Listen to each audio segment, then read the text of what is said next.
দূর গোপালপুর গ্রামে এক কোণে ছিল ছোট্ট কুড়ে ঘর। সেখানে থাকত নীলা, অদ্ভুত শান্ত চোখের মেয়ে, মনের দিক থেকে ঝর্ণার মতো। জন্মের সময় গ্রামের আকাশে উঠেছিল এক অচেনা চাঁদ। গ্রামের মানুষেরা তাকে নীল চাঁদ বলত, যা শতবর্ষে একবার দেখা যায়। গ্রামের বয়স্করা বলত, এই নীল চাঁদ যার জীবনে নামে, তার জীবনে নেমে আসে আশীর্বাদ ও পরীক্ষা দুটোই। নীলা, এত ভোরে আবার আকাশ দেখছো? মা, ওখানে যে নীল চাঁদ, এত সুন্দর, যেন আমার দিকে তাকিয়ে হাসছে। সবাই বলে নীল চাঁদ সৌভাগ্যের প্রতীক, কিন্তু মনে রেখো, সৌভাগ্য কখনোই সহজে আসে না। নীলা, আজকাল তোকে ডাকলে পাওয়াই যায় না। সারাক্ষণ আকাশ দেখিস কেন? মনে হয় ওখানে কেউ আমাকে ডাকে। নীল চাঁদের আলোতে কিছু যেন লুকিয়ে আছে। এসব কুসংস্কার। চাঁদ তো শুধু চাঁদ। হঠাৎ নীলার চুলে আলো ঝলমল করে। দেখছো, নীলার চুলে আলো জ্বলছে। এ যে সত্যি। এ কেমন রহস্য? প্রান্তে পুরনো বটগাছের তলায় বৃদ্ধা হরিমতির কুড়ে ঘর। হরিমতি গ্রামের জ্যোতিষী। তার চোখের ভাঁজে লুকিয়ে থাকে শত গল্প। নীলা ও তার মা হরিমতির সামনে বসে আছে। তোমার জন্মের রাতে নীল চাঁদ উঠেছিল, জানো কি এর মানে? কি মানে? নীল চাঁদের সন্তানদের জীবনে থাকে আশ্চর্য শক্তি, কিন্তু তার সঙ্গে আসে এক বড় পরীক্ষা। তোমার জীবনের পথে একদিন দেখা দেবে এক পরী। সে তোমার শক্তি জাগাবে, কিন্তু তোমাকে বেছে নিতে হবে নিজের সুখ, না হয় পুরো রাজ্যের কল্যাণ। এত ছোট্ট মেয়ের জন্য এত বড় কথা? এই নিয়তি থেকে কেউ বাঁচাতে পারে না। রাত গভীর, নীলা ঘুমাতে পারছে না। বাইরের নীল চাঁদের আলো ঘরের মাটিতে পড়ছে। হঠাৎ বাতাসে এক অদ্ভুত সুর ভেসে আসে। এই সুরটা কে গাইছে? নীলা বাইরে বেরোই। চারিদিকে নীল চাঁদের আলো।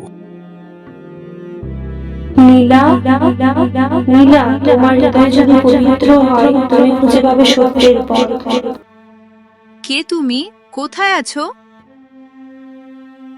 কি নীলা, কি করছো? ঘুমাবে এসো।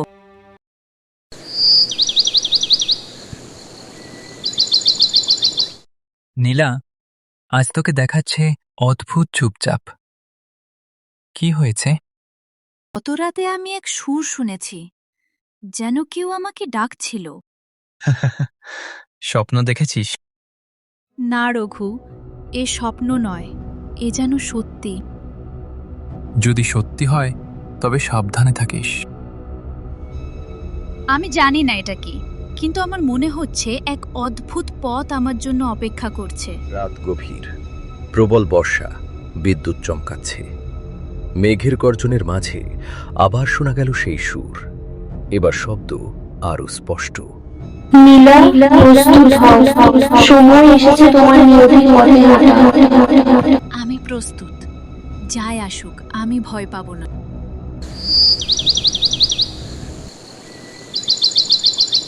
পরদিন ভোরবেলা, গোপালপুরে ক্ষেতের ধারে হালকা কুয়াশা।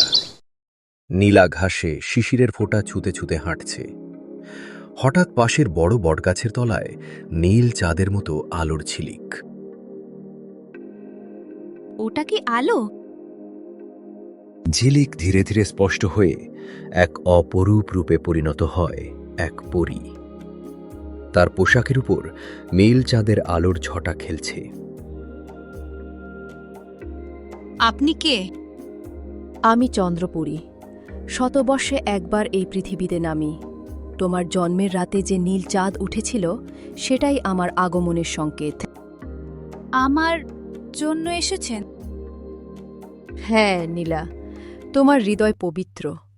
তোমার ভিতরে লুকিয়ে আছে এক শক্তি, যা শুধু অন্যদের জন্য ব্যবহার করতে পারবে। চন্দ্রপুরী হাত বাড়িয়ে দেয়। নীলার সামনে ভেসে উঠে এক রূপালী লকেট, মাঝখানে নীল চাঁদের মতো নীল পাথর। এই লকেট তোমাকে শক্তি দেবে, কিন্তু মনে রেখো, এই শক্তি তুমি শুধু অন্যের মঙ্গলের জন্য ব্যবহার করতে পারবে।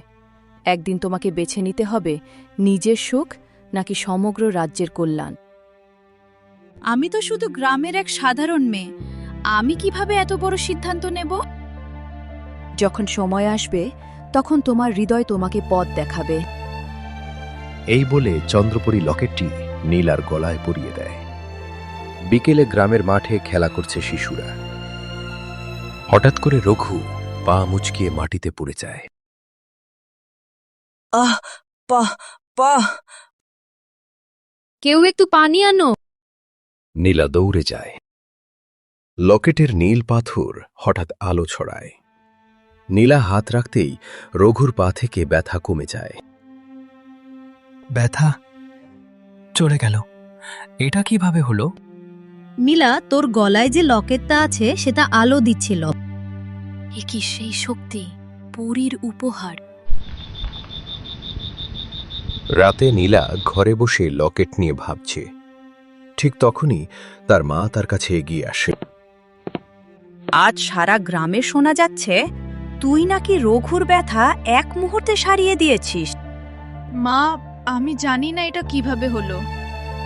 নীলচাঁদের সন্তান, তোর মধ্যে যে শক্তি আছে সেটাকে সঠিক পথে ব্যবহার করতে হবে। হঠাৎ জানলার বাইরে মৃদু ঝিলিক। চন্দ্রপরীর কণ্ঠ ভেসে আসে। নীলা, মনে রেখো, তোমার শক্তি পরীক্ষা নেওয়ার সময় আসছে। নিজেকে প্রস্তুত করো। নীলা আকাশের দিকে তাকাই। বাইরে নীল চাঁদের আলো ঝলমল করে। পরের দিন দুপুর, গ্রামের প্রান্তে ঘোড়ার টক বগ শব্দ। রাজপ্রাসাদের দূত এসে দাঁড়ায়। এখানে কি নীলা নামে কোনো মেয়ে থাকে? হ্যাঁ, কি ব্যাপার?